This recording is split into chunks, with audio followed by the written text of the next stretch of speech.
Hello everybody and welcome back to Believe in Bruce, the Body Language Guy. The channel where we help you get inside your own head so you can think, feel and act that little bit better.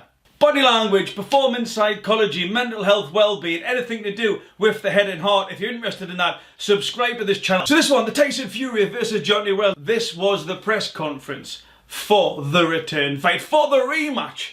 But a lot of the stuff around here was about that there was nothing much to see. Both fighters were being very friendly. You know, Believe in Bruce, from a body language perspective, there's probably not much you could analyse or draw out or, you know, raise our awareness to. Oh, brothers and sisters, enter stage right, Believe in Bruce. There's always stuff to pick out and analyse. Sometimes even stuff that the fighters don't even realise that they're doing. That people that I'm working with one-to-one on high-performing teams, that they don't even realise they're thinking themselves until the magic of body language and psychology is presented to them in a way that they get the light bulb moment. Body language, comfort, discomfort. What are they saying versus what is the body doing at that particular time? That's what we're looking for. Let's get into it. So you'll see this little first clip that I'm going to show. When the camera first pans onto Deontay and Tyson, they're both sitting in what's called a shield position, where they are sitting with their legs crossed. And again, so although they're and I'm so happy for that they can actually show the legs here, because the legs and the feet give so much away from a body language perspective. So much away from a body language perspective. What you see here is, although the top or the thoracic area looks relaxed and comfortable, you'll see that they've both got their legs crossed. Get started, Tyson. I know you don't like little chairs. You told us that at the last press conference. I get it, you're a big guy. Is this one up to your standard? And again, you could say, well, actually, they might just be comfortable, and they might be. But if I was there, I'd be digging a little bit deeper if I was doing the question. If I had to, if I thought it was going to bring some value. But they've definitely got their legs crossed, which acts as a defensive shield from a body language perspective. And again, you'd probably expect that, because remember what we're talking about here is the context.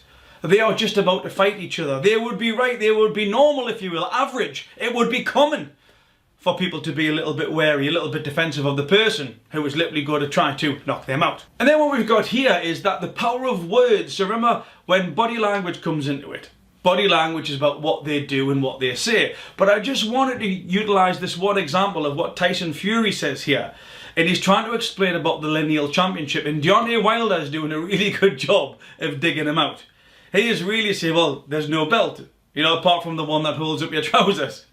There is nothing that you've got to show me. You've fought 12 championship rounds, and yet this lineal belt thing, is it a myth? Can I grab it? Is it just smoke and mirrors?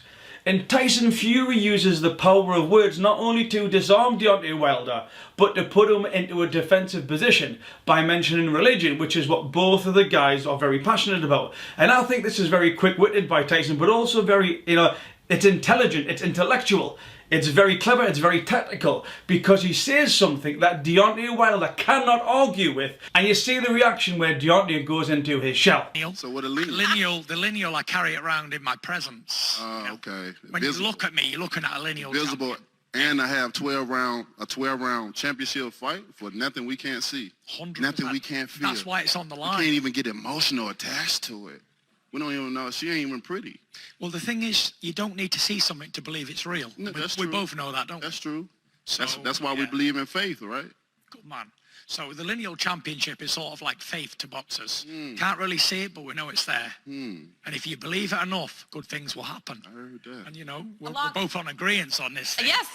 So when he mentions religion there, you see that really affects Deontay, because he's like, oh, Tyson Fury has almost shackled him by the words that he's used. He can't get out of it. Now it's interesting here, because what we start getting into is, does Tyson Fury really, truly, authentically, genuinely, and 100 of the words that you can, like, does he really believe that he will knock Deontay Wilder out? And this is the response, so I just want you to look at it, and then I'm going to bring in a little clip here. Purchase this pay-per-view. It's going to be incredible.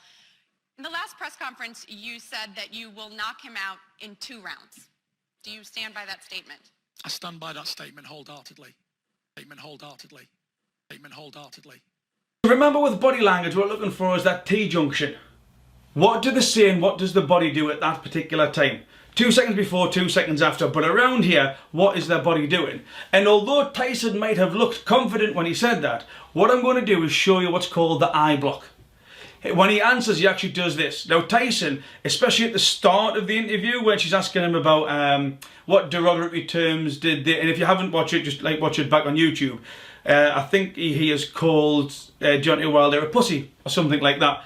But Tyson Fury's struggling to understand it, and then she's asking a question, and it goes a bit awkward because nobody really knows what anyone else is saying. But Tyson Fury is staring directly at the interviewer, the host, if you will. And his emotional baseline is he blinks very rarely. So when Tyson does blink, I'm looking at something that, okay, what was he saying right at that particular moment? And when you see here, when he says about, yeah, I believe wholeheartedly, you'll see there's an eye block there, which is above his emotional baseline. It's above where he blinks. So when he does blink, it's not the fact, yeah, he could have something in his eye, but it's the fact that what he says at that particular time, coupled with what he does, there you've got your behavioural cluster. So that blink there, he's almost trying to eye block a vision of what he sees. Does he really believe that he can do it? That blink would be enough for me to think, okay, let's start digging a little bit further. Now, this is the first bit where I see Deontay Wilder looking a bit uncomfortable, and it's fine to look uncomfortable. It's fine not to be great at the verbal stuff. It doesn't always translate into who's great verbally then wins the fight. It's only great if your verbalization can impact the thoughts and feelings of the other opponent to an extent where you are detrimental to their performance on fight night. That's where you can say, oh, that worked. But what we see here is a very authentic, a very bit of a timid, if you will, Deontay Wilder in a face-to-face situation where he's not fighting, where he's having to hold space, where he's having to have that conversation, where he's having to say something that potentially he feels awkward or uncomfortable about saying, because you'll see him talking, and then when the woman asks about, well, do you really think Tyson Fury's got pillow hands? You'll see Deontay Wilder look down, he shuts his eyes, and then he closes his eyes when he's saying it, and then and this is for a long period of time, and then eventually he opens his eyes again. Now again, from a body language perspective, what this indicates is like, I'm almost closing myself off so I don't have to look at you, therefore you're not really there, therefore I can verbalise what I want in a bit more authentic way without feeling that awkward feeling. That's what he's really saying. So it's interesting where you've got this sledgehammer, this warrior, this, in fight week, the bronze bomber coming out, but yet in the face-to-face he's not really that comfortable. And again, towards the end of the video, I will show you another example of this. He's a skillful fighter, though. You know, you can't have it all. People say I don't have skills, but I have the punch. Does he have pillow hands like you really said? That's what I felt at the time. You know what I mean? It's adrenaline rush in the, all jokes aside, it's adrenaline rush in the rings. And then it switches from this pillow hands to they're asking about, you know, Tyson, can you really knock Deontay out? And you'll see Tyson does something here which is called self-soothing. Self-soothing. And what he does, he says whether or not he thinks I'm a great puncher or not. And at that particular moment, his hand comes up and he rubs himself like this. I've got to come up with other words than to rub himself.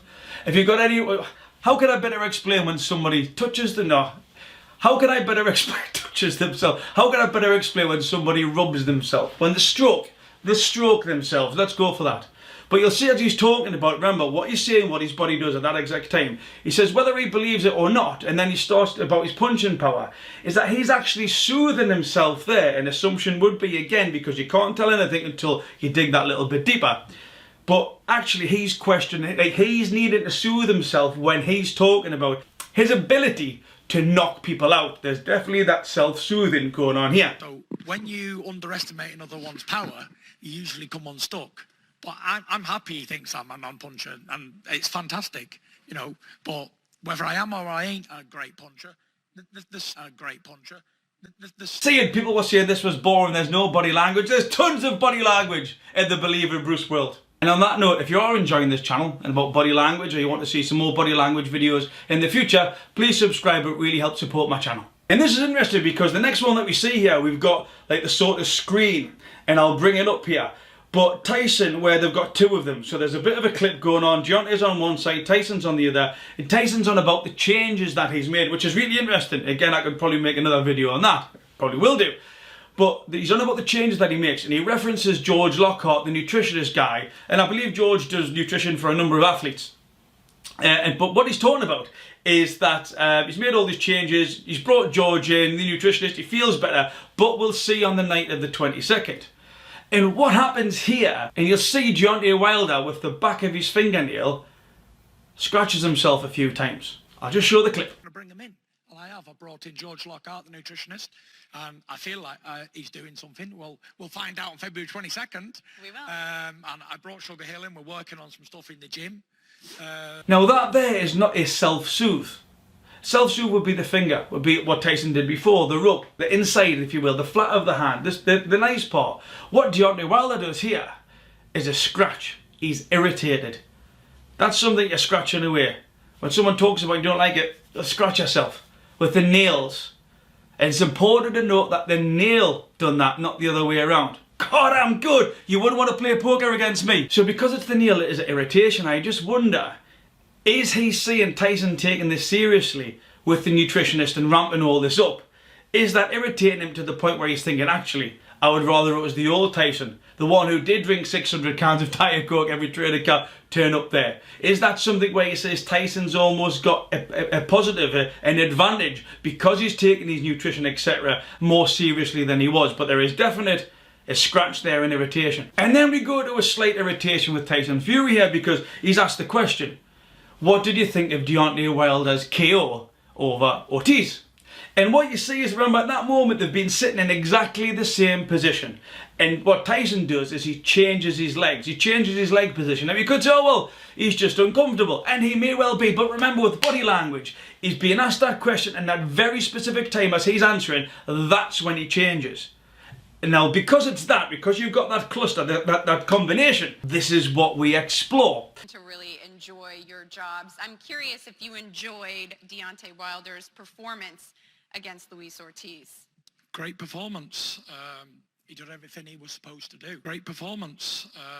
He did everything he was supposed to do. And generally when you move your feet or when you move your legs or when someone stands up, I mentioned it in the Donald Cerrone when he was in the press conference with Conor McGregor, is that he stood up. Cerrone never stands up, but that is an adrenaline surge.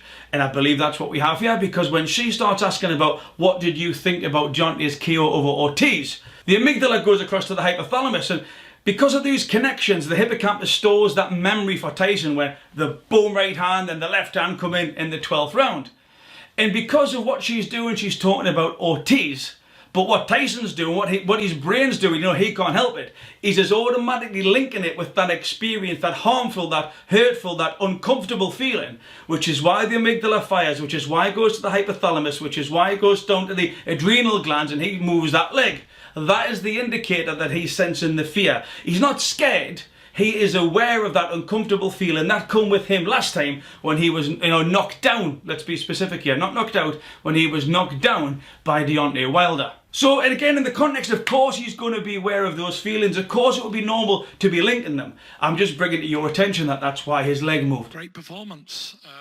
He did everything he was supposed to do. And you said there was no body language in this video. And again, we get some more authenticity around Deontay's uncomfortableness, if you will, by him when he comes to do the face-off. And I'm going to play this clip and you'll look to see when Deontay Wilder comes up, about 5 steps before he gets to Tyson Fury, he looks down at the floor. He doesn't need to look down at the floor. There is no marker, there is no step, there is no curb, there is no nothing. It's because it is awkward, he feels awkward, uncomfortable. Let's call it uncomfortable. And again, so this linked with before where he couldn't say something that was detrimental to Tyson, that Tyson could have perceived as negative. Put this together and you've got some evidence that actually in these situations, he's not that comfortable when it comes to my chest is bigger than yours. You see that he walks out of there, he looks, there's no need to look down, apart from, oh, I feel a little bit awkward. And again, that looking, I work with boxers, I work with everybody, but some of the stuff we do with boxers is about handling that eye-to-eye situation, and I take this training into the corporate world to help adults to gain more self-confidence by controlling what I teach. It's called the inner voice. So here's a little example of me with adults doing exactly the same face-off technique that's taken from the boxing world and that I train my boxers in. 5, 6, 7, 8, 9, 10, 5, 4, 3, 2, 1. Brilliant, sit down, thank you very much. Honestly, it is a quirky technique, but it is hugely effective. Hugely effective for improving your self-confidence and also resilience in uncomfortable situations. But then we've got the face-off, where they actually come together. And again, who looks away first? Who's the strongest? Who will blink? I didn't see any blinking on here. But because of the lights flashing, so there may be some blinking, I just didn't see any, I couldn't observe any. But what you also see here is when Tyson smiles, Deontay takes that as, I've won. Now, he might have been playing as soon as somebody's face moves, I win. Tyson may have been playing as somebody walks away, I win. But I'm going to show you the clip and then I'm going to just zone in on something that proves that one of them is feeling more heat than the other one. 42 wins, 0 losses, and 1 very famous draw. An amazing 41 of his 42 wins have come by way of knockout. Ladies and gentlemen, representing Tuscaloosa, Alabama, here is the undefeated WBC heavyweight champion of the world, the bronze bomber, Deontay Wilder. All right, you guys face off here on the stage. While you do that, I'd like to invite our 2 fighters to take their respective seats here. We'll get them to move to the throne. Don't make me have to break this up, boys. You gotta save February 22nd.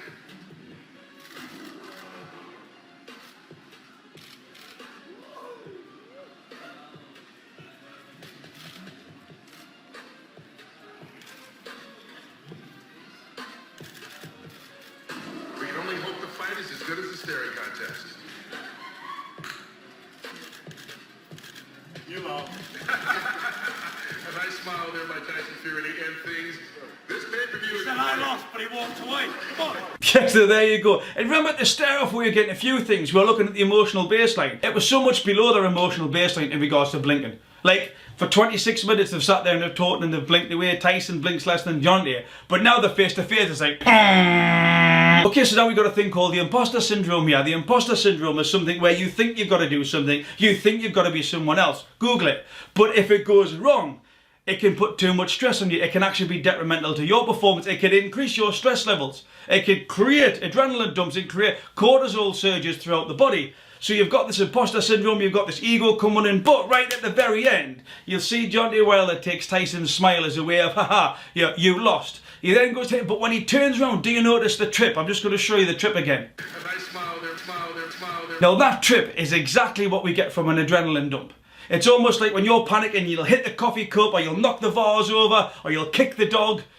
That trip there is an indication that his brain was a little bit frazzled and he didn't have that what's called spatial awareness. Because of the other incidents where he looked a little bit subdued or uncomfortable or not as confident as he could be, coupled with that trip when there was nothing there to trip over, he just tripped over his shoe. Deontay Wilder, we can take, is not comfortable as Tyson Fury in those face-to-face situations. And this is not my opinion. Biology does not lie, people. Let us know if there's any other examples of body language that you'd like me to investigate. But more importantly, believe in Bruce. Be kind to yourselves and each other.